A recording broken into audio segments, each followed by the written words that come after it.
Good night, guys. Bye.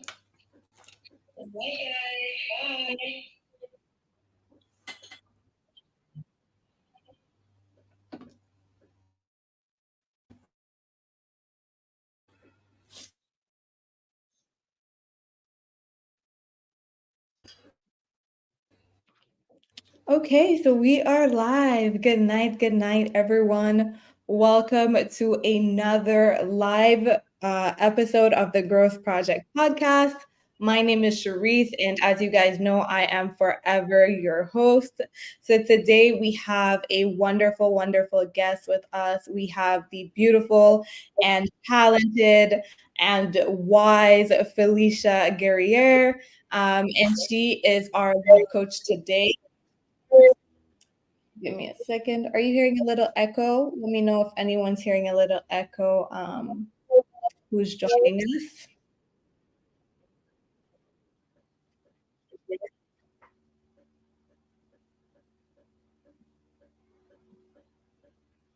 Do you hear an echo, Felicia?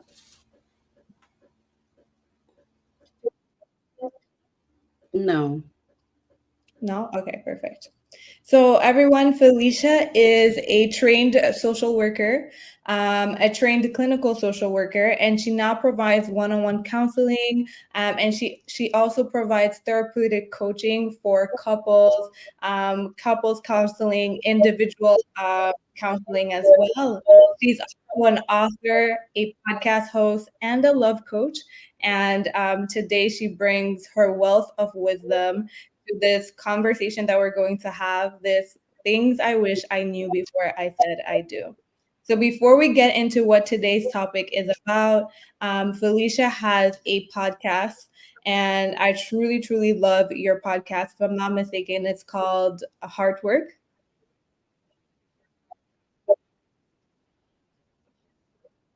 Hard conversations. Heart Conversations.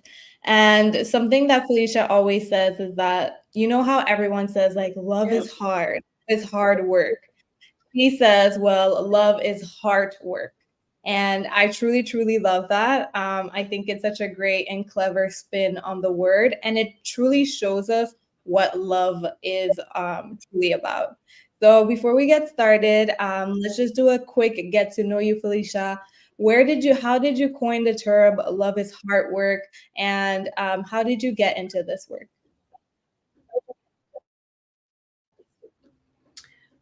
So I have done a lot of things, as you can tell. But I've always been one of the people who enjoyed listening. So I've always, tried to be a good listener. I may not have been such a good listener with my children because, as parents, you want to you want to provide solutions. But I've always been a good listener. So I was always a person in the family to like kind of hear, listen, and kind of give advice. So I kind of, decided to, use what I have.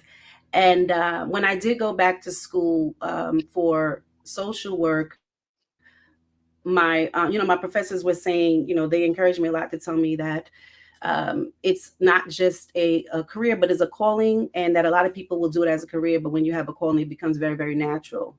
So Mhm. I kind of just use all of my work as a nurse and all of my work as administration for different institutions, and how I kept having that listening ear. And I just used it towards something that I think is the most important thing in the world, and that's love. So, being a Black woman, I definitely understand historical trauma and understand how that healing can look and how it can be complicated. So I kind of just bring it all together in this wonderful potpourri around coaching and around the entire love lens. So it's just something that I think is beneficial in every area of your life, even in your physical healing. Love is also very important. So here I am trying to do the good work, and I'm your love coach. So yeah, it's a You're long definitely history. We that's a whole podcast on how did you start. So I You're definitely doing, I feel, the Lord's work. So please continue. And just so happy to have you here. Because I feel like you have a lot of wisdom, you have a lot of experience, and this work is truly needed. Like, as human beings, what's something that's super important in our life and super integral part of our life is our relationships, our ability to relate to one another. We have this, you know, normal biological need for love, and it's important to know how to relate to each other, how to commit, how to have long-term commitments. And I'm so happy to have you here to lead us through this conversation. So, for those who don't know, me and Felicia met through the nonprofit that we both work for, that we both work with, which is Carricope Wellness Alliance. We're actually co-hosting a live workshop this week, on Thursday, and throughout the Felicia is friends with the founder, and I am also a part of the corporation. So we just met up, we linked up like right away. We're Sagittarius sisters, um, so we just met, and just fireworks. We all kind of like think similarly. We all are in the helping their service industry, and I feel like Felicia just has so much experience and so much wisdom that she can share with us, especially those of us who are in the current age right now where we may be thinking of settling down, having longer commitments, and maybe even just choosing the person that we may want to do this journey with. So I invited Felicia here to help us, kind of like to guide us in that way and to help us make that decision if we're thinking about it right now. But we're gonna get into it. So something that Felicia mentioned to me while we just talk every now and then is that she was writing a book. So she's been sitting on this book. Um, she's been sitting on this book for a while now, and this book would be in the theme of things I wish I knew before I said I do. And um, I found interesting because it was like, wow, yes, we need that, especially from a Black woman's perspective. We definitely need that in our community because there is a lot of rhetoric around relationships or marriage that is not very helpful. Like marriage is hard, that's just marriage, or all people cheat, that type of thing. And I'm like, no, we need brand new, fresh, healthy perspective.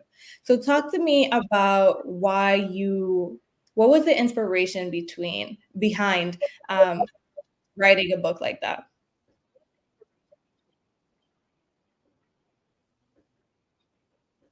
Absolutely, absolutely. So, I've been married for 32 years now. My wedding anniversary was on September 14th, and I was one of those people that got married twice. So I try to celebrate too. So I went to the Justice of the Peace in March, and then we did the big wedding in September. So I was really young. I was 21 years old. I had like just turned 21 when I said I do.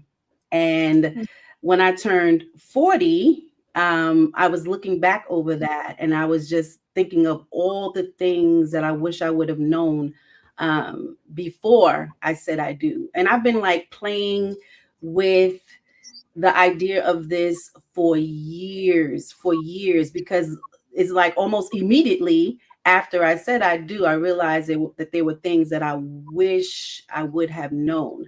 Um, Mm, and if you knew me as a teenager, my close friends knew that my declaration was that I was not to ever get married.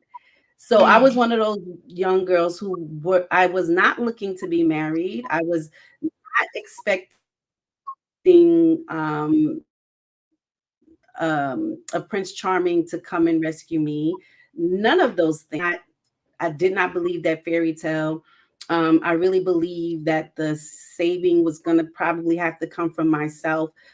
So much so that when I was in the military, when I was in college, my first year of college, I had like a little scholarship, and I was in a car accident when I was younger. So the funding, the school found out that I had like money from a car accident, so they pulled my financial aid. Oh. So I was like, what am I gonna do? And I went into the military. So I Mm, was definitely of the vein of I have to do what I have to do to get my education, all those things. Never thinking, like, okay, I'm gonna get married. I did have a boyfriend, but still not thinking that I was gonna get married.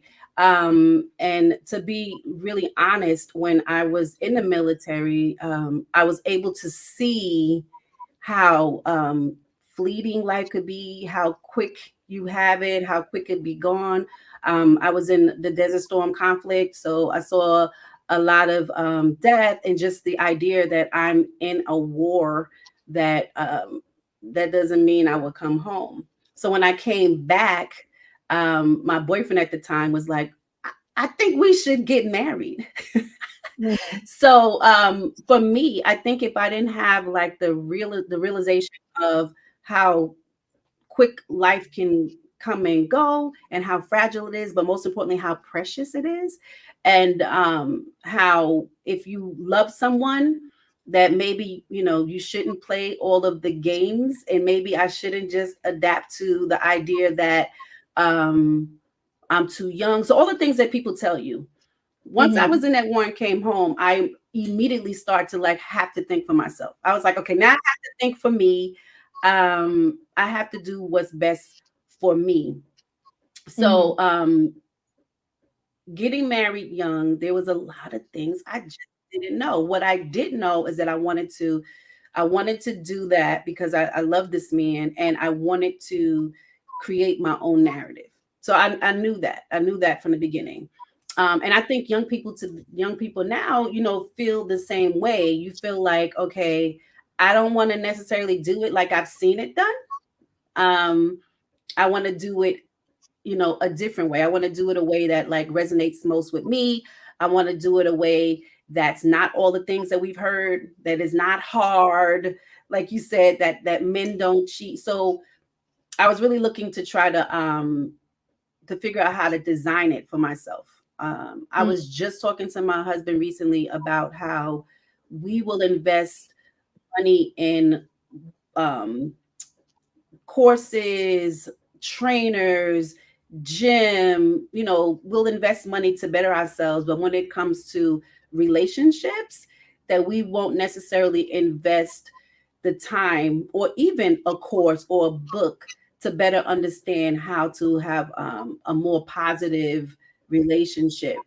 So that's what mhm, really anchored me in wanting to do this. I wanted to be what I didn't have, and I wanted to mhm, give to others what I had to do, the research that I had to do to try to make it work and to understand it. Yep. mhm. I love that. That is such a good point. I want to let everyone know who's here tonight. There is a small lag between when I ask a question and Felicia answers. So she's like, there's it's no awkwardness. I don't want you guys to ever feel like, oh, there's some random awkwardness in here. It's just we tried it out before and there's like maybe a 3 second lag. But I just wanted to say, Felicia, that that's such a great point. We would invest money in our car. We would invest money in certain courses, but we do not invest money in our relationships.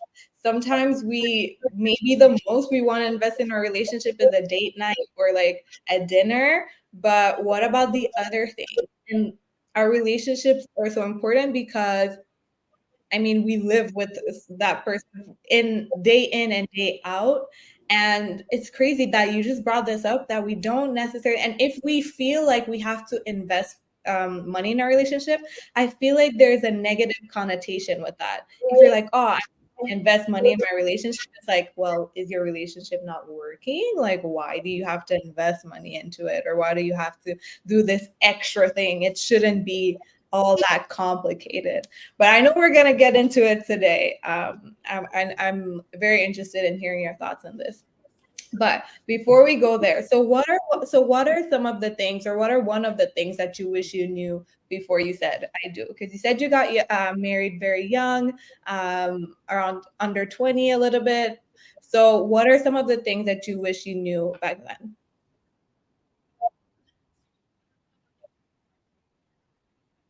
Hmm. So I wanted to say that the pause, the pause that that we have because of the way we're streaming, I think is good and deliberate because it gives us a time to kind of hear and ponder on the question that you say, and then also the response that I'll give. So I think it's a good thing. So I got married at 21, and the first thought to what I wish I would have known before I said I do is that not just myself, but also knowing that I didn't know that depending on what version of life was occurring for me would be the person that Mm, I would show up, so that I would be constantly evolving. And then not only that, but now I have a partner who is also constantly evolving. So mhm, when I first came home from the military and we married really soon after that, after we married, he would say, "You changed." mm, And I would say, I was in a whole war. I was a soldier. So of course I changed. I'm me at the core, but I'm definitely evolving into a different person because of my environment and because of my situations. So that's definitely something that I wish I would have known, is that the version of me that might have, fallen in love would change, that I would be constantly evolving, mm, evolving as a wife and a student, evolving as a wife and a career woman, evolving as a wife and a mother now that's balancing being a wife, being a career person, being a mother, that I would be constantly evolving and that there would have to be so much adaptation on both ends. I just did not think of that. I had no idea um, around the evolution and adaptation that the entire relationship requires, because of we're still two individuals even though we're one. mhm. Mhm. I like that. Absolutely. Such good points around growing in a relationship. I think that I know both of us have talked about that, but sometimes we go into relationship with these fairy tale kind of views where we feel like things are gonna be, and they lived happily ever after. But there is a lot of growth in that ever after, and who's to know if you grow in the same direction. So you recently celebrated 32 years of marriage, so congratulations on that. Um, how would you say that you were able to grow together or grow with it like towards the same direction for 32 years or reach to this point after 32 years?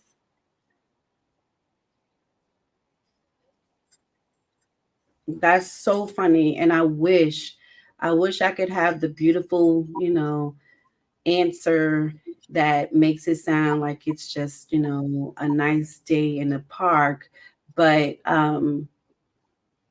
it was not. So it felt like we literally grew out to come back together. And Mm-hmm. wait, is that like, that's a heart? Yeah. So we started here and we grew Mm-hmm. all the way out to come back together. And that's the part of that, investing in the relationship. Mm-hmm. So just like you commit with your vows, you make a vow, right? You make a vow to each other, you make a vow before God, you make a vow with your family and your friends, that you two are gonna, stick it out through all of the things that you vow to stick it out through. Um, so it depends how you see the vow. It depends on if you're like, okay, we're going to be, 2 feet down, 10 toes in, grounded in each other, that no matter what, we're gonna kind of stand the test of time. So there's like this huge root of loyalty and respect that I think is paramount.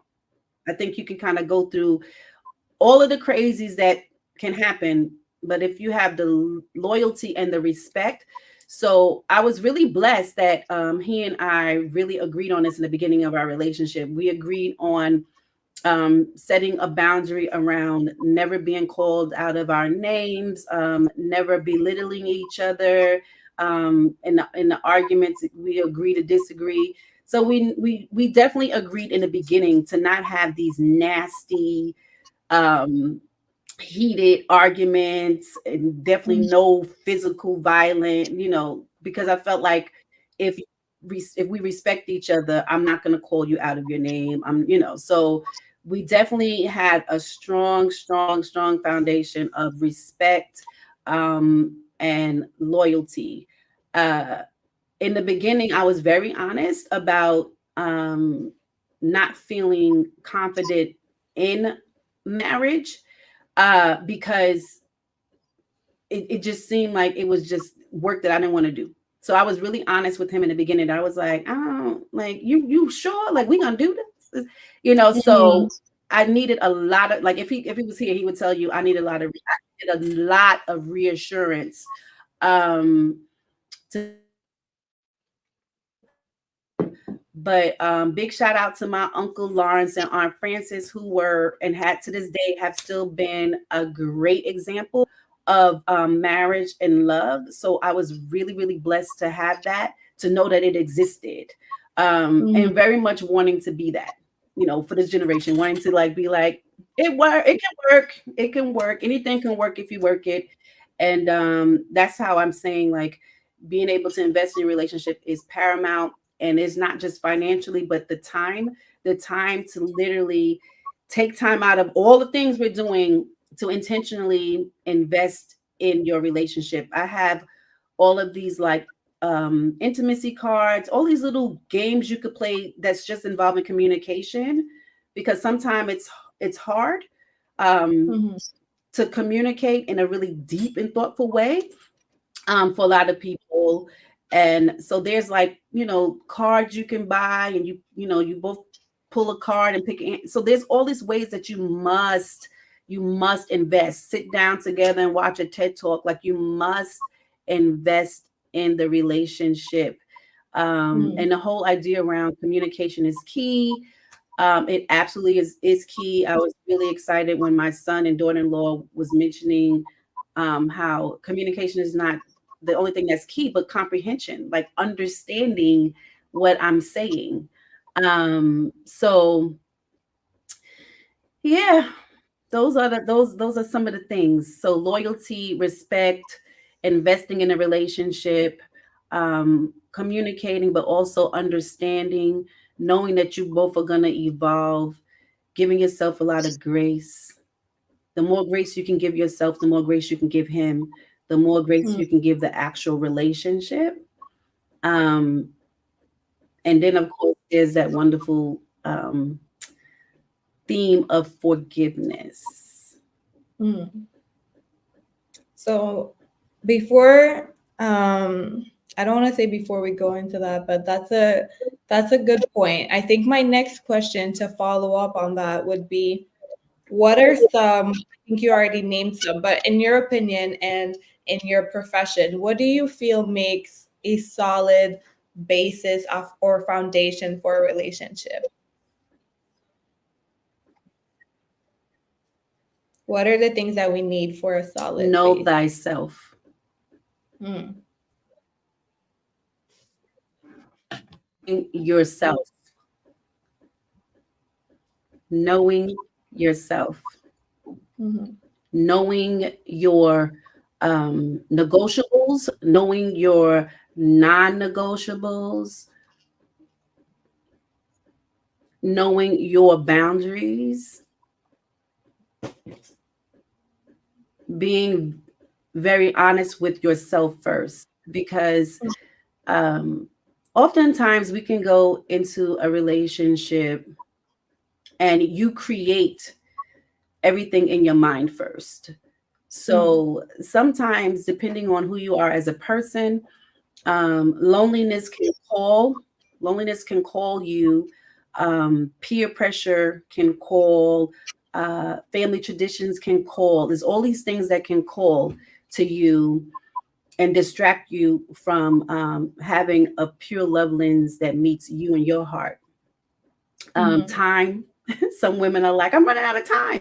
So all of these things can call you and take you from who you really are and the things that Mm-hmm. you value. Because I promise you, if you get into a relationship because you're just lonely, because your mama said it's time, you will attract someone who's also kind of getting in a relationship because it's late and it's something to do and whatever. So you'll Mm-hmm. always attract what you are. So Mm-hmm. knowing who you are and knowing what you want in the beginning and being, very prayerful, like really seeking God around it, can save you from when you start here. If you kind of go away, can save you from, just being linear. It'll save you from some of the travel, Mm-hmm. and also some of the investment that you might have to make in couples counseling because you're so far from each Mm-hmm. other. Absolutely. So in 2020, the world stopped. As we all know, COVID came, devastated our world. And there was a lot of rhetoric around relationships, a lot of people breaking up because they were finally in the house together for a really long time. We heard a lot of um, those type of stories, as well as some on the darker side, I would say, with intimate violence, etc. How would you say COVID impacted your relationship, your marriage, as well as even what did you see even in your clients around that Me. time, your client relationship? Both. So you personally, but professionally as well. How have you seen COVID really impacted our relationships in general?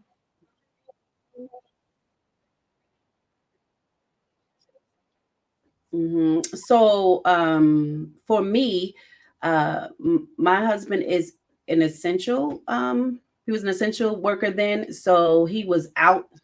So he was out of the house. So I didn't have all of the situations that a lot of people had, around being in the house for, days and hours upon hours because he was essential. So I was on the other spectrum where there was, like a lot of praying and everything that he would be okay, being out there and going through the things that everyone else went through, like if you had an essential person in the home and if they caught COVID and how you had to separate and all of those things.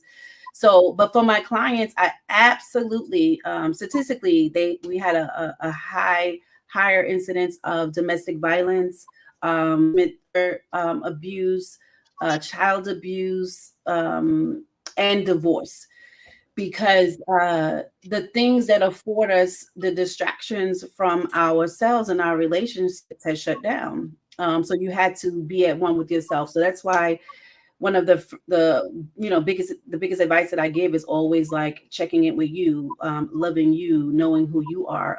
A lot of times we say, "Oh, I want someone to complete me." And if you're my client, I'm already going to tell you, you find the way to complete you. You cannot Mm-hmm. look outside of you for that completion. You can't put that burden on someone else. So during COVID, when we all were in, uh, I did like a lot of workshops as well. I did a lot of pro bono because everyone couldn't afford counseling. And it was definitely because if you have not done the work of stealing your own heart, of stealing your own mind, and of being okay with who you see in the mirror, Mm-hmm. and having a strong faith, then that was a time that could really, not just, and the reason that you had so much problems was because individually we were having issues ourselves. So if I'm Mm-hmm. irritable and then you're irritable, there's just going to be a lot of battles and bickering. Mhm. So I once heard someone mention how when you're in a battle with yourself, he made the imagery of you having like knives, and if someone gets close to you, they'll get hurt Mhm. um, while you're hurting yourself.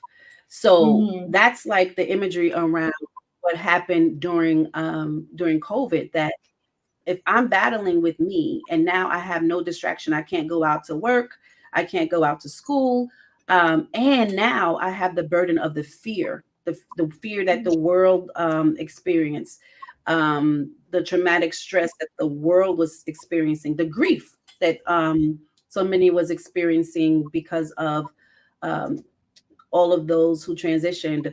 uh it just became very heavy. And Mhm. if there was a battle with you, all of it intensified. And a partner next to you uh would get it, your children would get it. So that's why my work is so paramount to holistic healing with yourself, so that when we're in those deep dark times, we know how to dig into our faith and ourselves.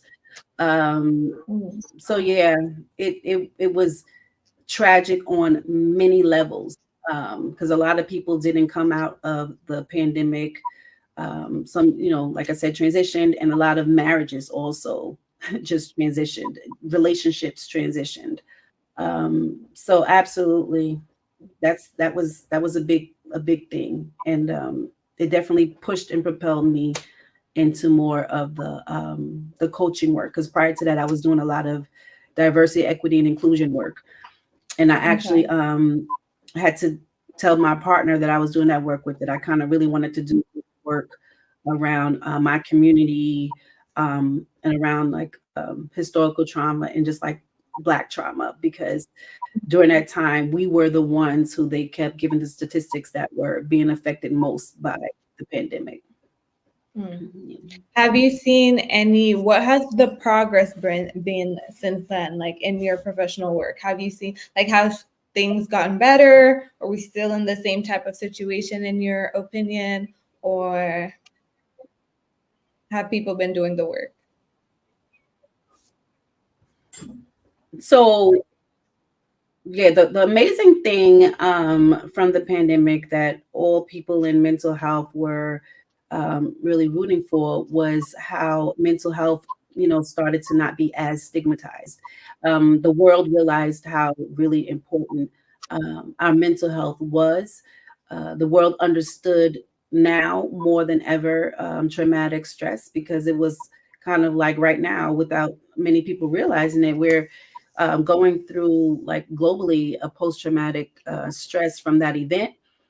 Mhm. um, and even now, different places are talking about the COVID rates going up. There's still vaccines, boosters, and all of these things. So the fear around the narrative of fear in itself has been something that has allowed the mental health community to, kind of be more embraced than Mhm. before. So now, if you say you want to have therapy, you might not be as shunned.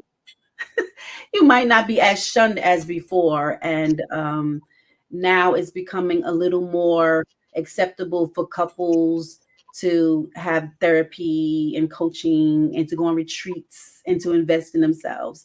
So coming out the pandemic, mental health definitely had its own platform. Okay. So earlier you talked a little bit about the importance of getting to know yourself in a relationship so that you can be that solid foundation for yourself and know your needs, etc.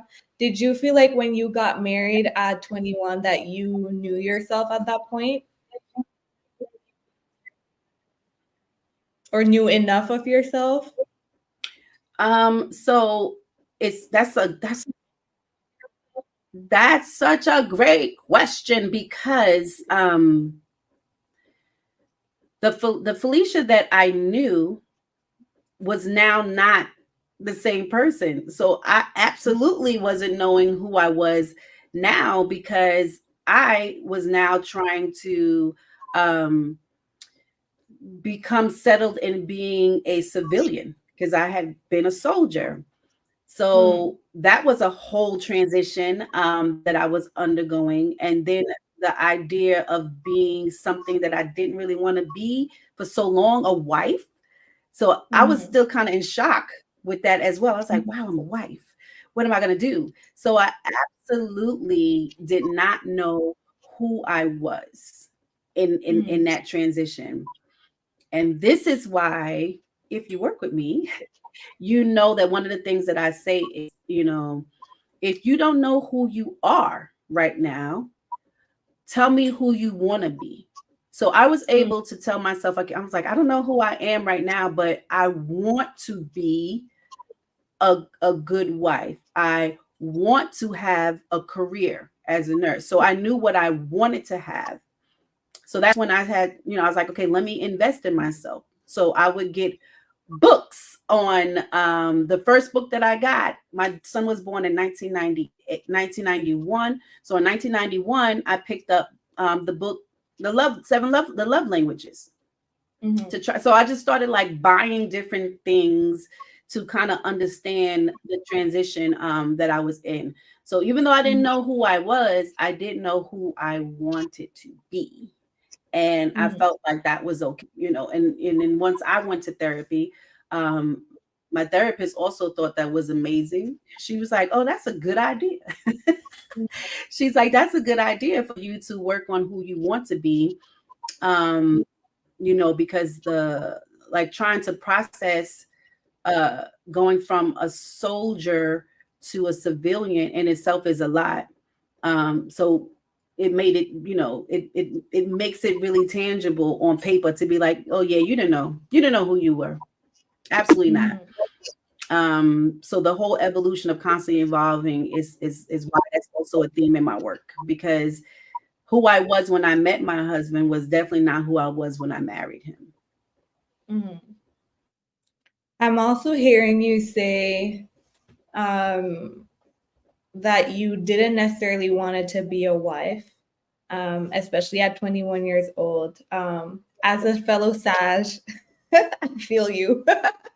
I feel like Sag women are so hard to pin down, but um, um, what was the reason for not wanting to be a wife, or like why did you feel so strongly about not wanting to be a wife?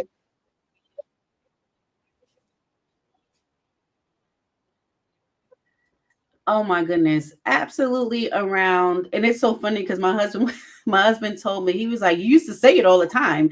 I was like, I have daddy issues. I don't want to do this. I don't want to do this. I don't trust men. I don't like marriage. I don't want to be like stuck in something, like all the things. Like I just was so much so that like the first thing that went wrong in the marriage, I was out. Mhm, out. I was out. And all of my babies, the people I mentored, ladies that I know, I always tell them, I'm a fan of separation. Like you can separate to kind of figure it out, because sometimes everything is like happening so fast, and all of the chemicals, because in biology around the neuroscience of your brain, love is addictive. So sometimes you can be like running off of all the chemicals. So I'm a firm believer. I will encourage you, if it comes up, that if you have to separate to kind of catch your breath, just to like look at it for real for what it is, to see if it's something you could do, because that's what I had to do as soon as something hit the fan. Because we have like the self-fulfilling prophecy where you're like, I don't know if this going to work. I don't trust it. All of those mhm, things you say will happen. mhm, If you like, I don't know if it's gonna work. I don't know.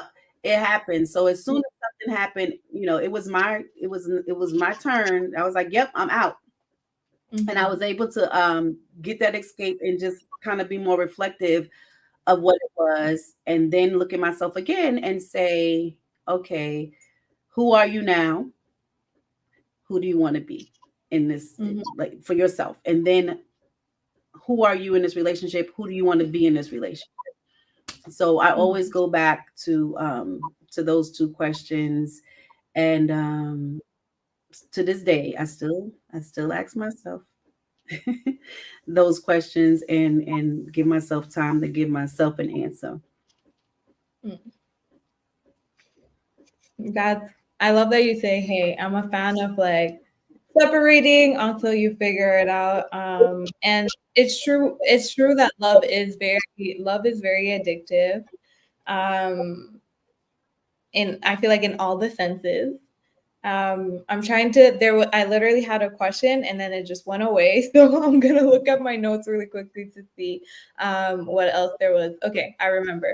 So earlier we were talking about even like what are some of the things for like what is part of the strong foundation for a relationship to survive and thrive. And I feel like with what you're saying, what you said as well, like with the self-fulfilling prophecy, one of the things that is important, I believe, for a solid foundation is that commitment as well. So, like you were saying, like going in, you're like, I don't know if this is gonna work. I don't trust this.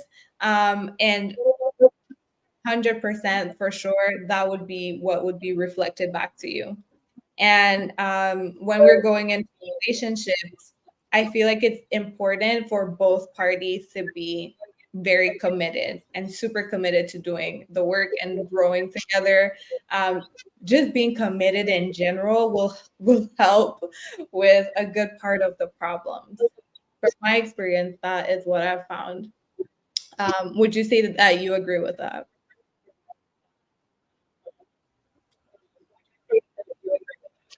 Absolutely, 110%. Um, but saying this, I have so many thoughts in my head around that, around, like, the first commitment needs to be to you, Mm, because, and the reason that I say that is because, like, how do you know how committed the other person is? Like, you mm, won't really know until something comes up, mhm, right? So, but if you're committed to yourself, you can say it'll free you of all of the things that bothered me, like all of the what if I would have been able to be really committed to me, then I would mhm, have been able to say to myself, like I, teach now, whatever happens, whatever comes, the only person I can control in this situation is me. So if it does not work out, I'll be okay because mhm, I still have me. So when we're like looking to the other person, as long as we're committed, that's dope. But you really don't know how committed the other person is. So when mhm, I talk about knowing who you are and knowing your boundaries and knowing your negotiables and your non-negotiables, yeah, when you're ready to, like, before you say I do, it's having that conversation with your partner as well. Having mhm, all of those conversations, like all of them. Credit score, what's your relationship with your parents? Have you been abused? What does love look like to you? What's your faith? We going to church, we going to synagogue, we going to the mosque, where we go, like what's go so it's all of these questions that, like, when you're in the butterfly of love, none of it matters. mhm, But it all really matters, and it's not something you need to, like, ask right away. But it's definitely some conversations to have. You definitely want to know, um like, trying to find out where we are mentally, because one thing about relationships is that you bring your best self in the beginning. Your best self could be like just who you want to be, but not who you are yet. And you, like, know who people are. We're like a tea bag. Once you put the tea in the water, it has to boil before you can smell the aroma, before the leaves come out into the water. So you won't really know who it is until those times come. But if you have reassurance in you, your God, you know you'll be okay. That leaves you free of the fears. You know, a Mhm. lot of our relationships are being, you know, driven by fear, and I feel. fear is a whole lot of energy that can definitely cause the harm that is intent to. So I think the biggest thing is to try to do all the things to not have the fear, and that's why I say go back to yourself. That you like whatever happens, I'm gonna be okay. Mhm. To feel safe within yourself. So, what has been your best either Absolutely. principle or method to not getting complacent or accepting complacency in your marriage or in your relationship?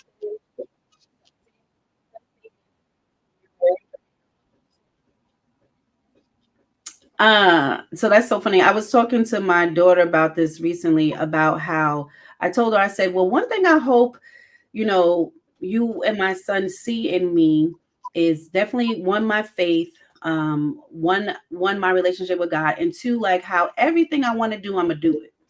So if I want to go to school to be, if I want to join the military, I'm gonna do it. If I want to go to school and be a nurse, I'm gonna do it.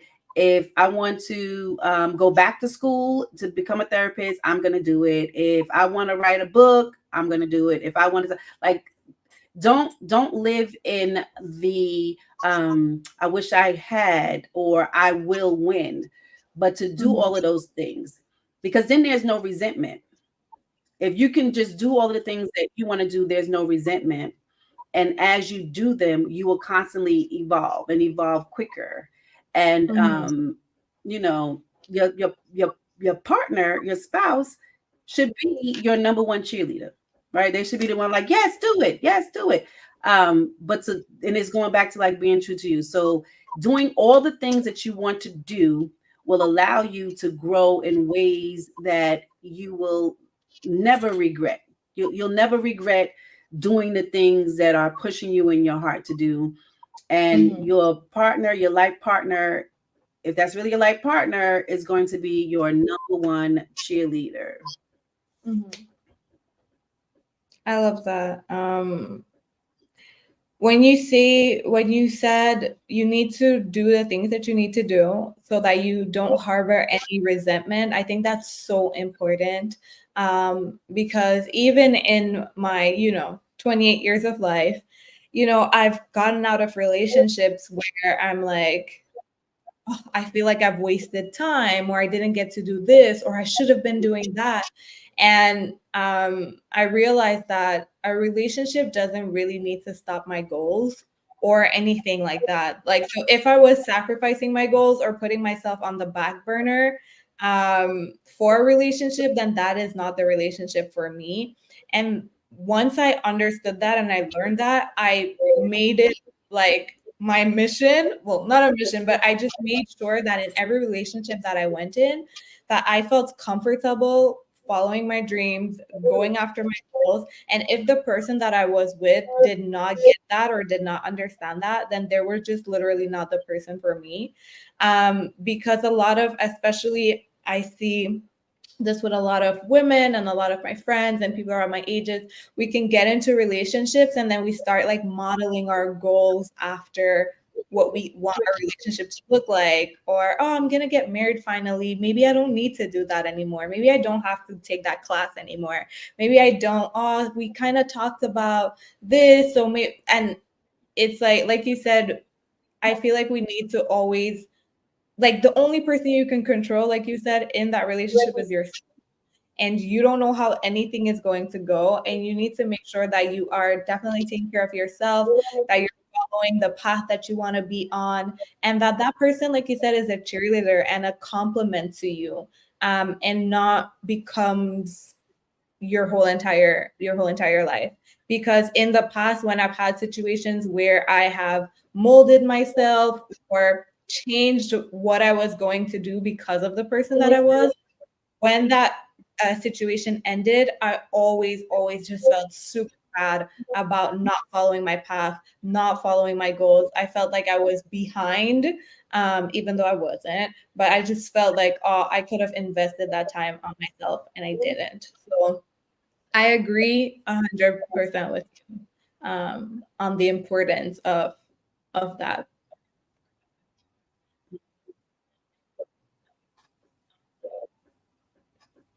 Absolutely. And giving yourself grace. I'm so happy that you said I thought I had wasted time, but I didn't, because nothing is ever like wasted. There's so much knowledge in things that end. I think I wrote something about that recently, about how beginnings and endings are both beautiful. Like, Mm, they're both beautiful. So when we end a relationship, there's so many lessons, and you get to see who you were, you weren't, and you just learn so much from that. So that's a great point that we didn't even think about, like when you actually have to have the strength and courage to step out of a relationship. It wasn't a waste. There's a lot of things that you learned about yourself, and a lot of things that you've learned on what you actually really want in a relationship that you may not have ever thought of before, and now you know what you want by finding out what you didn't want. So we learn in everything, in every area. absolutely. And I know we're going to go more into this in our workshop of this Thursday. So, just for those who joined us, me and Felicia are actually doing a workshop this Thursday at 7:30 p.m. EST, in collaboration sponsored by Caracope Wellness Alliance. You can find all that info. We'll either put it in the description, or you can just find it on our Instagram. And we are going to be going into a lot of the topics that we're talking about today, a little bit more in depth. So definitely check it out. We're going to give you guys more information towards the end, but I just wanted to bring it up because I think that that is a good point, and I know that that is something that's going to come up in our workshop.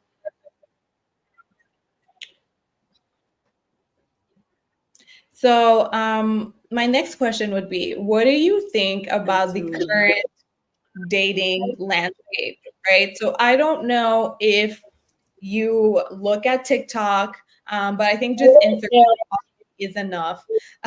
There is so much conversation around, what do you bring to the table? What does the man have to bring to the table? Do we go 50-50?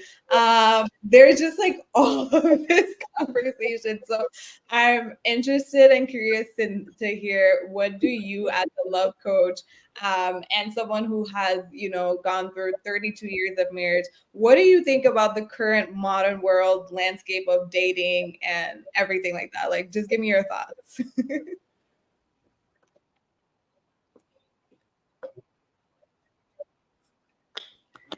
Listen, I had this conversation with one of my cousins, and I was like, first of all, if this ever came up in a relation, in a date or whatever, I was like, I would be offended. I would be Mm, offended that you're, because by the time we've been on some dates, you don't like, what's going on. At one point I was like, we should be building this table, or we need to go out and buy this table. Like, what are you talking about? What am I bringing to the table? I'm like, I am the whole table. I am everything. The bigger question is, with what we have, how can we build more? How can we set the table together? mm, Like, what, like, it makes no sense to me. Even when I was younger, and that was a big thing that people would say, well, what are you bringing to the table? I was like, that's just, I just don't like that question, because mm, that's already setting up a relationship in a way that I don't want a relationship to be. Um, mm, and one thing that is going back to, well, we already know I didn't want to be a wife. So, that kind of question is really triggering for me, because I'm like, what? yeah, yeah. But the whole conversation around it, now, I feel like all of this is just massively transactional. um and the way that you can like swipe a person, um it's I'm like that is no type of, it's, ooh, it's rough. It's very telling of the times. And that's part of the reason why I, love coach, because I'm just trying to get everybody to kind of come back to their first love, the first love of um communication and touch and Yeah. conversation and play and laughter and music and dancing and flowers and learning the things that the person loves because you know the things that you love. And yeah, that's a really loaded question, and I hate it. I hate it. I hate the whole what do you bring to the table, and I hate the narrative now around women just, not needing a man and not needing all of these things. And it's like, uh if that's fine for you, everyone, has their own individuality, and everyone has their own season. So when I look at the Mhm. young ladies with all that, I'm like, that's fine. This is the season that you're in, and you're allowed to change, and all of those things. But I don't like the underlining theme that feels very violent to me, and not violent in a physical way, but violent in the sense that is like what traditional, not even traditional, but what love is, patient, long suffering, committed, soft, security, reassurance, partner, companionship, like all of those good things that we've been seeing. Oh yes, the economy has been obsessed with, yes, with transaction relationships. And Absolutely. it's like, I'm open to whatever serves you. If that serves you, then that's fine. But I promise you, in my 52 years of life and 32 years, well, I'll be 53 in a minute, and my 53 years of life, and in my 32 years of marriage, if that's serving you now, then that's fine. But definitely be open to the evolution, that we all evolve and need other things. Like, you've heard the Mhm. stories of people putting their careers first, becoming millionaires, and then they're at the top and they're like, oh wow, I wish I could have invested more in this. Um, and I don't want to say the loaded question about Jada and Will, but I saw Let's her go new there. book is coming out, and Will wrote her a letter saying, well, if I would have read this if I would have read this 30 years ago, I would have gave you more hugs. So always look to your future self. Like, you might be feeling how you feeling, and transactional is what's popping for you right now. But if you Mhm. could sit and think about, where I'm gonna be when I'm Miss G age 53, or where I'm gonna be when I'm my grandmama age, um, you might think differently, but I don't like it. I don't like Mhm. it. And even don't even get, even around with like the whole thing with Will Smith, like, there's, everything comes like from trauma. We definitely behave from how our, traumatic experiences have helped us. So that's why when I work one-on-one with the person, or even when I work with a couple, I absolutely work with the couple separately, because we first have to really identify um, what's going on and why, and where the trauma lies, so that we can kind of get back on the same page. So I often I see everything from that type of lens, and give a lot of grace in that. But the whole transactional stuff is the world responding to fear. Mm. Absolutely. I mean, I hope we can get past, like, I'm just so ready for us to get past that type of conversation. Like, what do you bring to the table? And I mean, I'm just gonna put it out there as a woman. If someone asks you that on a date, like, feel free to end the date, because I'm being really serious. I feel like you said, by the time we're on a couple dates, you already see what you see in me. Like, why are you even pursuing me? Why are you courting me? Why are you dating me? You obviously see what you want in me. So, or what you think can, create a beautiful relationship with you. So what's the point of asking that question? And I feel the people who ask those questions, they don't see you for who you are, because if they saw you for who you are, or if they saw true value in you, they wouldn't ask you that question. So yeah, super transactional. And yeah, like, I'm not for it. I'm not here for it at all too. And I truly do hope that we get past that and we get into something a little bit more objective, where we like you said, like we get back to the love. I feel like in this day and age, like, so I'm a lover girl. And I know, Felicia, you love love.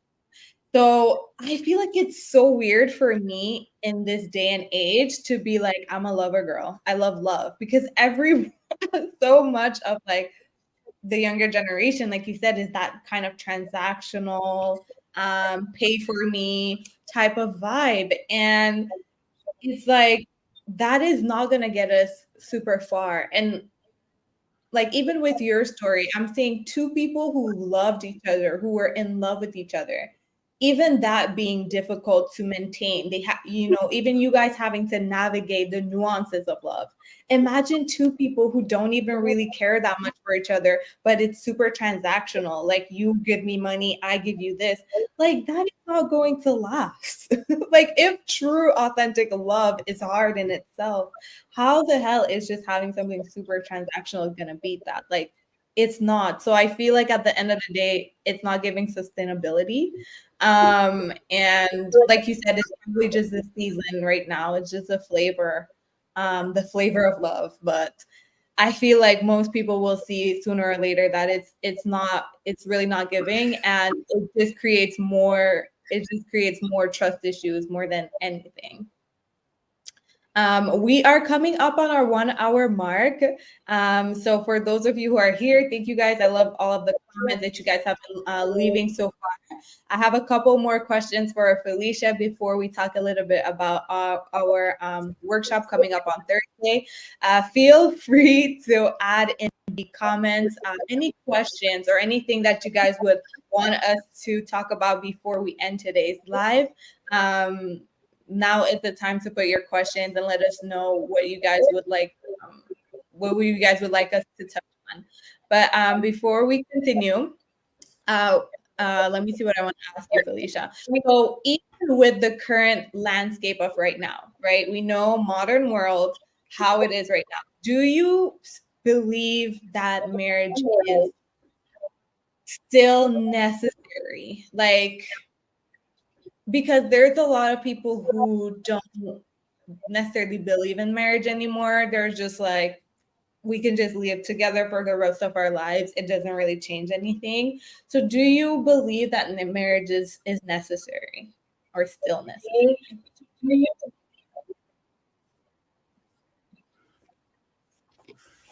Okay, so here's my disclaimer that I believe that everyone has the freedom to do what they want to do, live the way they want to live. That's on you, and it's awesome. I'm gonna still love you. But the institution of marriage, to me, my kids say that sometimes I seem very conservative, but the institution of marriage, to me, definitely highlights and kind of resembles um, the world. So if marriage is kind of like under attack and it's something we don't want to do, and people kind of don't want to do it because of fear, like I'm going to say that forever, that the pinning and underlining reason that people don't want to get married because of fear, from A to B: financial fear, relational, like everything. I don't want them to take my money, or I don't have enough money, or I don't want to be cheated on, or Mhm. I want many wives, or like there's so many different narratives on why people don't want to be married. And to me, the underlining thing is fear. So Mhm. I don't want to, I don't want to go through the heartbreak. So it's a bunch of reasons. And I just think that that fear, and the whole idea behind, like, this new narrative in society around what do you bring to the table, all of these things are definitely pushing the institution of marriage away. So therefore, to me, like when you seeing the sanctity of a home being challenged, I feel like that reflects the world. And sadly, right now we are kind of like, you know, war, maybe not, like the government politics are everything is just Political a climate. lot. There's all kind of wars and everything going on. So I just always felt that absolutely. So I just feel like if we are not embracing love and a committed love, committed enough where legally I want you to be my person. Because I had a friend who said this to me, and I thought it was profound, and I don't think I'm quoting it correctly, but basically she said that we're getting married because it would be irresponsible for us legally with what we have to not be. Um, Mhm. and I was like, I don't think people think that way. I thought that was just so, and she's a very, very young woman in her 20s. And I just thought that was so wise and amazing. Because we don't understand that, like, if you're not married, there's a lot of legality into everything. If your partner transitions, you have no say. It's just a lot. So that when you really love someone, and you want to marry them, you want to marry them so that you are not just one in the spirit, but you are literally one on paper. That we're doing all of this together. If something happens to me, then you like we're doing this all together. We all have a say. I remember when my daughter was younger, she wasn't 18 yet, and we were going out the country, and my husband had to write that it was okay because it's like we won. Like, you sure this okay? So Mhm. everything. So when you're married, everything is going to be done together, and that's absolutely a vulnerable place, but it's very rewarding if it's someone that you love because there's some things you don't want to go through in life alone. Yeah. And you'll have you can have some more security in having someone else help you with some decisions. Having very important, but like I said, people are in different seasons, and right now you may be in a season where you're like, absolutely not. And if you get to a place where someone in some relationship is sparking your interest, I would definitely encourage you, if your heart is really going there, to kind of be curious and follow it, and not let love navigate. I mean, not let fear navigate, Mhm. but kind of allow the love to navigate. I love that. I think as well too, what is coming up for a lot of women of our generation and even younger is that they have been seeing, or from stories and from people talking about their experiences, it has been said that marriage has been more beneficial for men than for women, and that men benefit more from marriage than women do, seeing as there's a lot of like toxic gender roles, etc. So I feel like there's a lot of rhetoric around that, and the younger generation is like, okay, maybe I don't want to even get into this because like I'm going to basically almost be like a servant in this relationship, and I don't like want to give away my all my energy to someone else's dreams and to someone else's career and to someone else's path while I'm being drained. So what do you think about that? Like, what do you think about the toxic gender roles, or do you believe, like, I see that there's a little bit of it that's true, but I'm curious to know your experience, professionally and personally. Do you believe that marriage kind of like benefits one party a little bit more than the other, and that may be why a lot of people are just like, a lot of women may not be wanting to go into this relationships anymore? Absolutely. I get it. I was the woman that didn't want to go into didn't want to go into those type of relationships. And like I said, fear really drives it. I was like, I don't want to lose myself. So there's 1,001 reasons why not to go into it. But Medically, there it is medically proven, and there are statistics around it that men who are married live longer. Men who are married live longer because they have someone who can care and see. So Mm, when you're married, you are each other's help me, and the yin to the yang and the ABC. You're complementing each other. So if, like, for instance, my husband he don't care about going to a physical, but I'm gonna be like, oh, you need to get your physical. So when the last time, every time we go, I'm going so I can make sure I say all the things that he might not say. Some women, like, absolutely not. I am not going with him to his doctor's appointment. I am, it's different from me because I'm a nurse. So I know, just it's just different from me. Like, anybody in my family, I will go with them to a doctor's appointment because I know how you kind of might get the white coat syndrome and forget. But his doctor always tells him, a wonderful African Egyptian man, that says, you live longer because your wife is here telling me all these things that you wouldn't tell me. So there's that benefit, that men live longer if they're married. And now for women, uh, when you're married, like I said, you have all of this authority and power to create the relationship you want. So that's how you can start out in a dating. In dating, you starting out talking about, these gender roles are crazy because I don't like to cook, and I don't, like, just having those conversations. And mm, someone said around the discernment. Like, if you have that conversation, you should, like, I'm talking about me. I don't like to cook, and I don't believe in, like, these gender roles because you know um I have this career. Having that, you starting with that conversation, talking about yourself, you will find out what's up by the way they respond to what you're saying. So mm, either they're going to be like, yep, and you have the conversation, or they're going to be like, no, I want someone that can wash the dishes and clean the house. And it's like, everything that a woman in the olden days, what their gender told them to do, is something that absolutely can be shared. My mm, husband loves to cook. If anybody in here from my family or friends, they already know.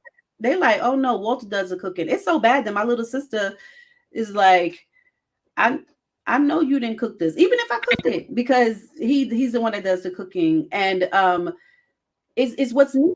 Like, sometime, he got a muscle cramp. I'm gonna rub his, give him a massage. Most of the time, it's me with the muscle cramps. He has to give me the massage. So it's absolutely interchangeable. Like, we mm, both want to take care of each other. Why would my responsibility more than your responsibility? So none of that makes sense. And we definitely can see, and we learn from the previous generation, and every generation learns, and every generation grows, grows from that. My auntie used to say, uh she used to say, you pay to be the boss. So, like, whoever wants to be the boss in a relationship, no one can really, that's not sustainable. You really can't do all of the things, so you must partner. You both mm, must meet each other to help each other. You're both mm, meeting each other to help each other. Um, yeah, that's yeah, that doesn't work. I don't think it ever worked. I mean, like, back in the day, it was what it was. There was farms, agriculture. It was a different time. So mm, with the times that we have now, if you need two people to pay for a more rent, then we helping each other mm. completely. I agree with you. I agree with you on that. I agree that every relationship is different, and you set the tone in your relationship with your partner, and what works for you guys. And there should be no set roles of, you need to do this, I need to do that. You need to do what works for both of your relationship. Something that works for my relationship is playing to each other's strengths. So, like you said, if this person loves to cook and it's less of a hassle for them to cook, or they are better at it, or whatever, and they are willing to do it most of the time, because not, it doesn't mean because someone does is good at something means that they want to do it all the time. then you play to that. If one person is better with finances and saving, then you play with that. But it should never be, I think it should never be on one person to do anything in the relationship unless you guys decide for it to be that way. But I think just best practice, it shouldn't, because that just builds resentment and like complacency and all of the things that we try to avoid when we want a thriving relationship. So I'm really happy that you brought it up, Felicia, that there doesn't need to be roles. We're helping each other. We're balancing our relationship always. We're constantly balancing our relationship. So I'm seeing we have a couple of questions in the chat. So before I get to them, I want to ask you, Felicia. So I was listening to one of your latest episodes on your podcast, Heart Conversations. I want to make sure everyone gets that. And you talked about, I think at that point it was your 30-year anniversary. And you talked about, you're just happy about marrying your best friend. You talk about going through different ups and downs and the growth that you guys went through together. So I want to ask you really quickly, what was the hardest part, do you believe, of your marriage, of your relationship so far? And also, what has been the most beautiful part of your marriage and relationship so far after 30 plus years?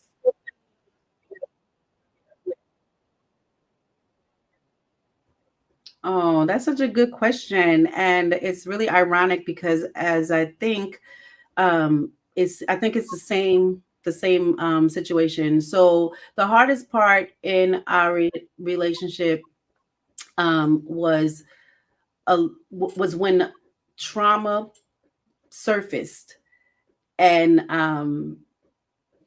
we were able to realize that certain behaviors were from a traumatic place, and we both went to therapy together because I was in therapy prior, and my husband had never been into therapy.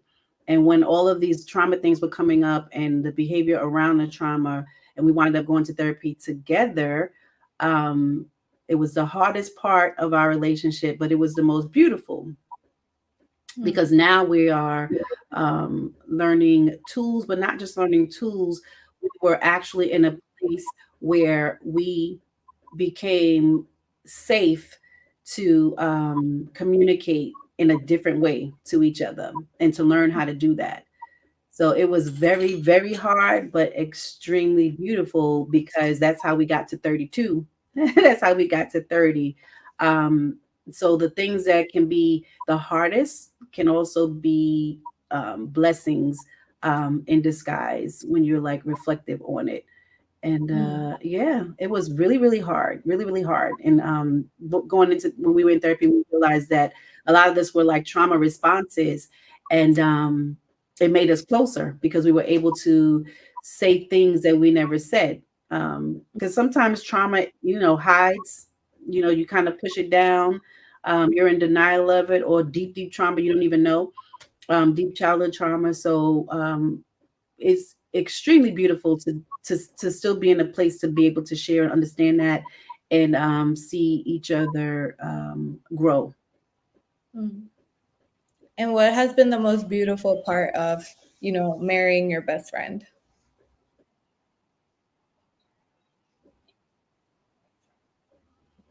That we got to do that together. That we got to do that together. Um, that we got to sit on the couch together within therapy together for like the hardest conversations. I think that was like it was beautiful because Mm, it's like almost a rebirthing, because you mm, get to trust each other. And that's what I found out that love to me is emotional safety, and I didn't mm, know that to a T until that happened, and until we mhm, were sitting on the couch with a therapist, and I was like, oh wow, now I can really identify what love is to me. um, mm. and then that beautifully brought this out, the whole love coaching, from those experiences. So like I said, my hardest situation in my marriage wind up also being the most beautiful. I think that's so beautiful and an amazing way Mhm. to moving to the next segment. So we have a couple of questions in the chat, so I'm gonna bring them up so that we can answer them, and then we will end by telling you guys about our masterclass workshop. So let's bring it up. So we have this is a beautiful question. What is the best piece of marriage advice that was given to you that you also gave to your children?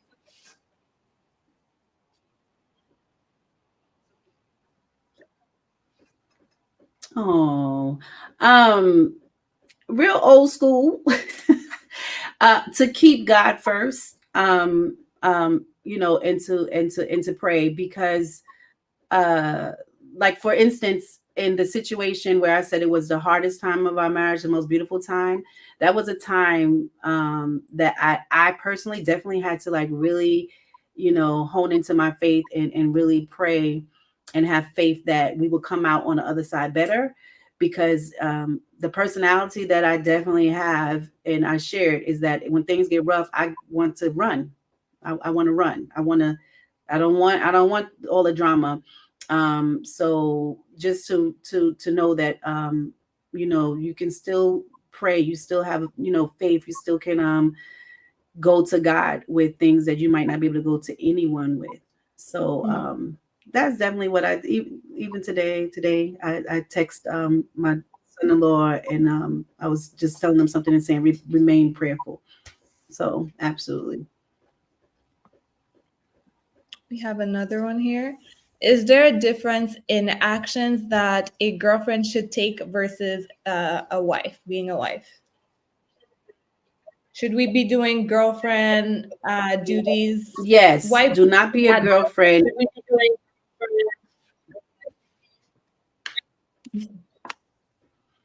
Do not, do not do any wife duties as a girlfriend. And it's so funny because that's like old school. Your grandmom and them said things like that, but I promise you it's true. Do not be a girlfriend and do any wife jobs. All of the legalities of being a couple. So we're not buying a house with our boyfriend. We're not but like none of the things that cause you to sign your name or to commit yourself in a way that a wife does, because as a wife you're doing these things because you and your partner are already one. You and your partner aren't one as when you haven't been married yet, and I feel like it can just set you up to set you back. um you know So we're not going with him to get his yeah, checkup. yep, it's a big difference. Don't do it. Okay. No, no, I mean, well, I'm not. I'm Every I'm situation is different, I'm just but messing I'm with you. telling you, when you're doing these things, be cognizant. Be cognizant that you're investing a lot. You're investing Absolutely. your time and yourself in that. So in regular investments you want a return on your Mhm. investment, so I wouldn't Absolutely. suggest it. Absolutely. I see a lot of like messages and like TikToks around like, oh, my boyfriend like retired me or he told me like to stay at home and everything like that. And it's like, unless there is some sort of paper signed or contract, that is not the flex that we think it is. Especially if like they can be gone tomorrow. So I absolutely agree with you that marriage is sacred, and I think it's also meant to protect two people's investment in a long-term committed relationship. Any other questions?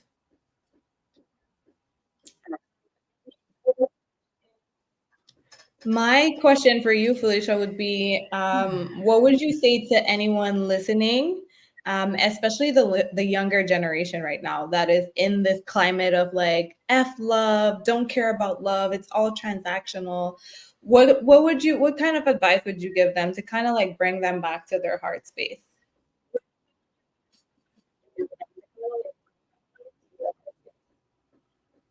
To think about what would it look like if they fell in love with themselves. Hmm. Tell me more.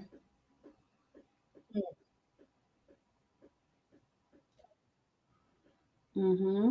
So, questioning. See, I wasn't telling you more because now this is a whole session, but questioning why, like being really curious with that. Like, being really curious why. Why F love? Why is it transactional? Mm, So it would be a lot of questions of why. Um, and then, like I said, well, what would it look like? Were you kind of like, because most of the time when people say that, it's because they've poured out a lot and they didn't have the return. So they mm, absolutely need this time to pour back into them. So the anger, that's like the frustration and anger. And it's because, you get hangry when you're hungry. So it's like their emotional cup is empty and they're just like starved. So now it's time to pour back. And there you are. You have me in a whole session right now. But yeah. that's okay. The people get to see a little bit about what you do. So someone asked about what about expectations? I think they asked this question around when we were talking about like what you bring to the table and that type of thing. What about like your expectations or your standards? Like how do you communicate those things? Either when you're dating or just like starting a relationship.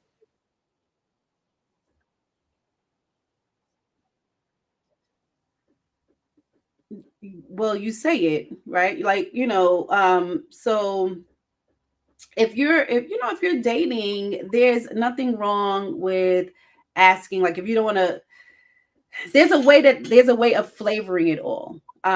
So sometimes it seems really transactional to be like, oh, what do you do? How much you make? That sounds very transactional.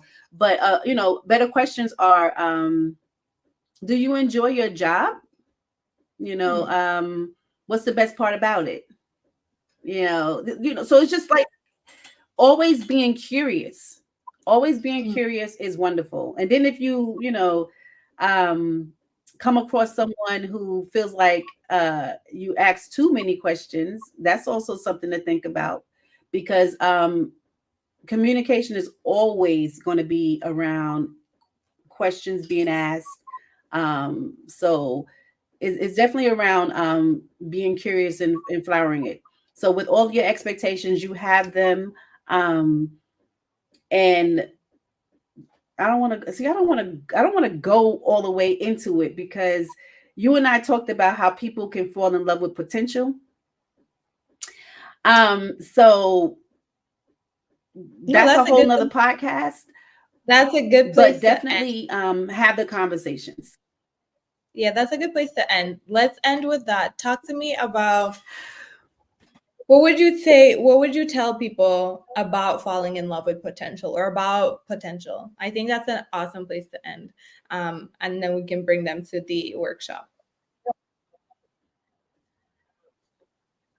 Like, what are the dangers of that? So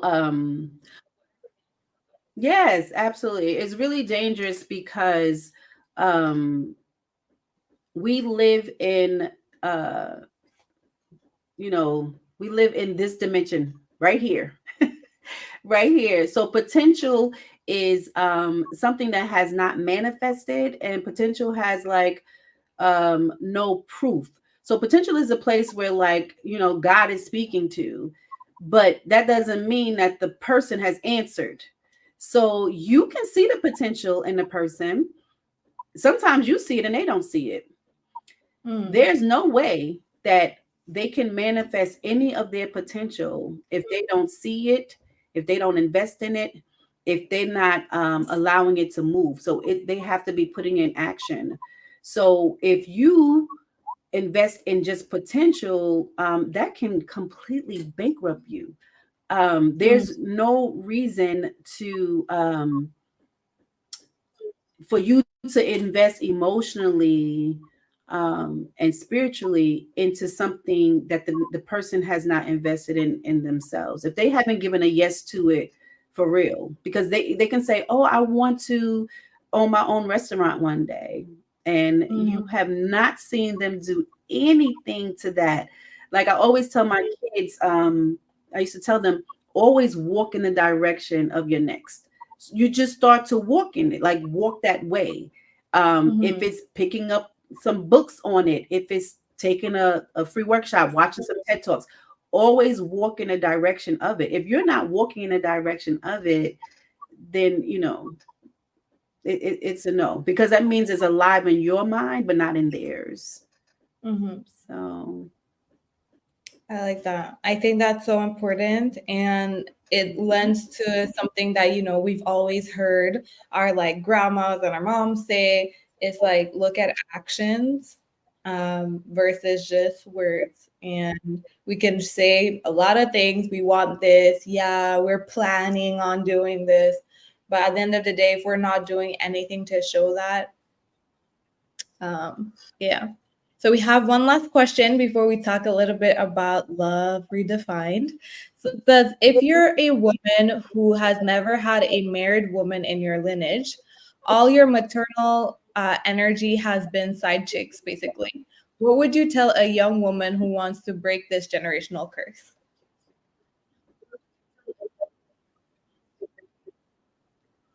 oh, that's amazing. It's amazing. And you having the desire to break it means that you have the capacity to break it. And it goes back to what I was saying earlier. It's not just who am I, but who do I want to be.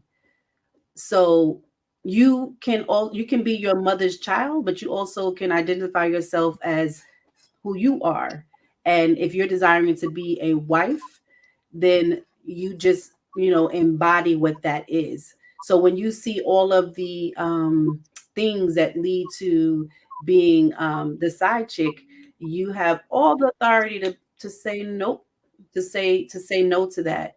So, I always say that we are a culmination of our choices and our decisions. So you can just start to agree with that, like you've already agreed, and choose that, say no to that, to those side chick endeavors. That season can be over, because we all may have, we all may have been in those seasons, but now you want to change that season, so you're saying no to that, and yes to being a wife. And it's an honor, it's honorable, and like I said, everyone in their season, um everyone are in, you have you can individually make your own decisions, and remembering that I can make this decision, and claiming and knowing yourself as being the person to break that curse. So that's awesome. Awesome. I love And that. I'm a big so um sometimes, saying curse, it could also be um the decision to change, to just change something that was just familiar. So you just want to break those cycles, you know. Mhm. So some people can relate more to being, saying this, you're breaking a cycle, you're breaking a curse. So absolutely, that's who you are. That's who you were born to be, Mhm. And breaking I it. would all advice is not all advice is not created equally. So if the people in your lineage are not responsible or like aware or conscious of the cycles, definitely not the people to be taking relationship advice from.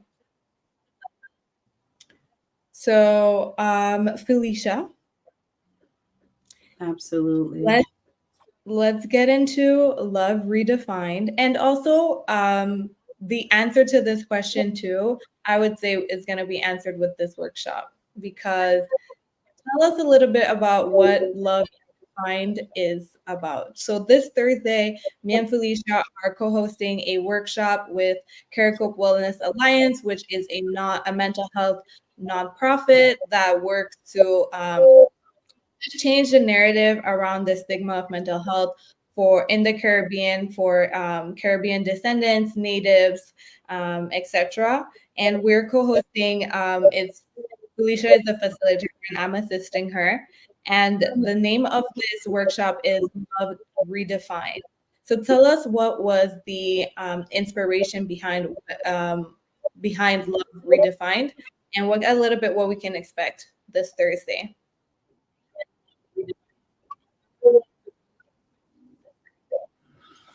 Absolutely. I definitely decided on the name. Well, Desiree helped me with the name, but definitely decided on doing this type of workshop because I really feel like um, love has become weaponized, transactional, stigmatized. It's like it's the weakest link in a room. And I just wanted to start to create and build on a platform of embracing it and showing it for the strength that it is. As a nurse, one of the first things that I learned that was just really shocking was how a newborn baby can die without touch and love. So the baby can be healthy, but if you don't um, love the baby, touch the baby, that the baby could actually die. And I was just like, Wow. this is amazing. So I studied the neuroscience behind love and all of the things around it. And I just feel like right now, more than any other time, that is something to embrace. It's a light that needs to be shined. And I just want people to have a safe place where they can express heartbreak as well as triumph. All Mhm. of the ladies and men that might come with heartbreak and feeling very vulnerable can be encouraged from those who can give you their triumphant stories around it, and to just let you know that it does not have to be tragic, that it can Mhm. be as beautiful as it really is. And that's because the first love is going to be with you. All of our Bible scholars, said God so loved the world that he gave. And so giving yourself the opportunity to kind of be poured into. So allow me to pour into you a little on that evening. Some of us have an empty cup, some of our cup is full, but hopefully we can get to a place where it's kind of running over and you can kind of spread and share it. So just trying to be a little bit of hope around love. So in that sense, that's how we're going to redefine it, because it's been getting a bad rap. So I want us to redefine it for the light um, that it really is. I love that. Thank you so much, Felicia, for accepting me to assist you in this workshop and for allowing me to collaborate with you in this workshop and bring my story as well. For those who want to join us, it is free. It is Thursday, October 19th at 7:30 p.m. EST. It's going to be on Zoom. And for those who are going to join, I'm going to tell you guys already, like, it's going to be a safe space, like Felicia said. I'm going to be getting super vulnerable, telling you guys my story with love, my stories. So if you guys, follow me, want to know more about me, want to know how I got into all of this, how I started doing my heart work, definitely come out. I'm literally telling you guys all my business. But it is in the name of it's in the name of something good. It's in the name of vulnerability and transparency and empowerment. So it is definitely going to be an empowering conversation, and we want to invite all of you who are here today watching the live, those who are watching the replay before Thursday. We really want to invite you guys to join us as we redefine what love means to each one of us. And I remember me asking the question about how do you want to break that cycle? And I think that something that's important about breaking any cycle is redefining what that means to you. Redefining what love means to you will help you um, break that cycle. So this, like I said, this workshop isn't just about love in the traditional sense. It's all about rediscovering, redefining, and nurturing the most crucial relationship that we of all, the one that Felicia has talked about this whole entire conversation, and that is the one within ourselves.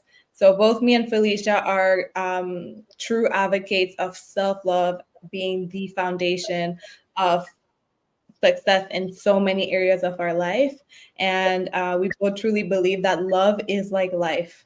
Life has its awesome moments and it has its down moments, and love just parallels that, but it's still such a beautiful thing. So come with us this Thursday, 7:30 p.m. on Zoom. The link is in my bio, it's in Felicia's bio, and come join this safe space, a safe space to share, to heal, and like Felicia said, to let us pour into you guys a little bit more, help you redefine love in your way so that you can move forward and attract what you truly desire. So, Felicia, thank you so much for coming on here today for this beautiful conversation. Thank you for pouring into us. Thank you for giving us all your wisdom, being vulnerable with us, talking to us about your marriage, talking to us about the ups and downs, giving us advice, um, giving us all the things you wish you knew before you said I do. Before you said you do. I truly, truly appreciate you coming out here today and being vulnerable with us. Is there any last thing, any last words that you want to tell the audience? Anything that you want to leave them with that you feel like they just to equip them for their future relationships or their current relationships? Oh, absolutely. My daughter has actually convinced me, and I said yes. She told me that I really need to do a series on what I wish I knew before I said I do. Mhm. So look for that. I'm excited about that. But I also want you to come and be curious, come and be open, come with expectancy, and most of all, come with knowing that whatever season that you are in your walk with love, that you absolutely can create and redefine it to what you see in your inner heart for it to be, um, with all of the vulnerability and all of the power that you actually have. So I'm so looking forward to it. I'm so happy to have Sharice being in it with me. I'm so excited about how we're going to be vulnerable, real, and raw. That's what the generations want to know. They want to know, like, well, how did you do it? Everything is, like, well, how did you do it? And Mhm. even though my whole story might not be your story, you can always glean from it and learn from it. And yeah, so just come expecting, open, curious, and just ready for a nice immersive time, like be hugged by us. I'm looking forward to it. Me too. Me too. Felicia, just let the people know where they can find you, where they can listen to your podcast, Heart Conversation, how they could work with you if they want to work with you, if they loved what you said today. Just time for your little shameless plug.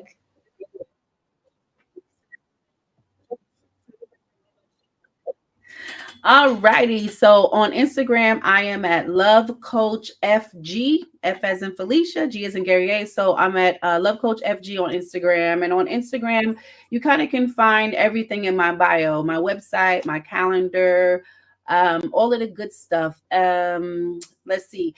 I am also going to bless you all. Whoever comes to the workshop on Thursday, we're going to send you out one of the books I wrote for my 50th birthday. It's called I Am Present. So that's going to be our present to you, the ebook on I Am Present. And remember to find me at Instagram at lovecoachfg.com. My website is also www.lovecoachfg.com as well. So yeah, so that's where you find me. And I'm looking forward to the upcoming workshops to expand more on what I wish I knew before I said I do. I'm also working on finally completing the book. The name of the book is Oil and Water: What I Wish I Knew Before I Said I Do. And you can always follow us and find us at Carrie Cope to see all of the wonderful workshops that we do and all of the workshops that we offer. And yeah, so come back on Thursday, and then you can get I can type in all of the ways that you can find me, but that's where you'll find me. Love Coach FG at Instagram. Yep.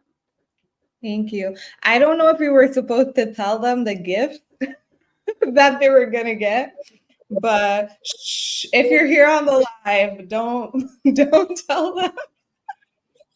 But I don't know. I don't think it's a big deal. It's okay. At least you'll know. At least you know you're gonna get a gift. But Felicia, it has literally been my honor. Thank you so much. I have enjoyed this conversation.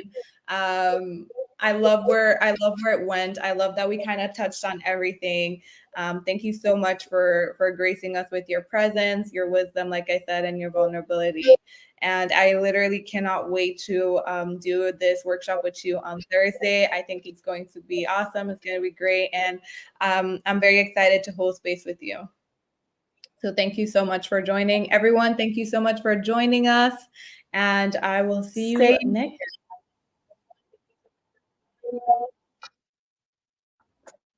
Good night, everyone.